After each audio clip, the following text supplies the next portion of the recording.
అస్సలాము అలైకుం వరహమతుల్లాహి వబర్కాతుహు. సోదరా, ఏ సోషల్ మీడియాలో చూసినా కూడా ఈరోజు ఫ్రెండ్షిప్ డే కాబట్టి ప్రతి ఒక్కరు కూడా ఒకరికొకరు శుభాకాంక్షలు తెలుపుకుంటున్నారు. కానీ నేను చెప్పడమేరా అంటే, చెడు స్నేహానికి మంచి స్నేహానికి ఉదాహరణ ఏ విధంగా చెప్పుకున్నారంటే, ఏ విధంగా అయితే కస్తూరి అమ్మేవాడు ఉన్నాడు మరియు కొలిమి ఊదేవాడు ఉన్నాడు. మనము కస్తూరి అమ్మేవాడి దగ్గరికి వెళ్ళినట్లయితే ఆ యొక్క కస్తూరి సువాసనన్నా మనం పొందగలుగుతాము, లేదా ఒక మంచి వాసనన్నా మనం చూడగలుగుతాము. అదే మనము కొలిమి ఊదేవాడి దగ్గరికి వెళ్ళాము, ఆ యొక్క కొలిమి ఊదటం వలన మన యొక్క బట్టలైనా కాలిపోవచ్చు, లేదా దుర్వాసన అనేది పొందగలుగుతాము.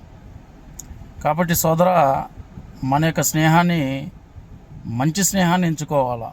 ఒకవేళ కొలిమి ఊదేవాడి వాడిలాగా చెడు స్నేహాన్ని మనం ఎంచుకున్నట్లయితే మనము మన జీవితాన్ని నాశనం చేసుకోవడమే కాదు, మన యొక్క సమాజానికి నష్టం చేకూరుస్తాము, మరియు మన యొక్క తల్లిదండ్రుల యొక్క జీవితాన్ని, మన యొక్క భార్యాబిడ్డల యొక్క జీవితాన్ని సర్వనాశనం చేసేవాళ్ళం అవుతాము. కాబట్టి మంచి స్నేహాన్ని ఎంచుకోండి.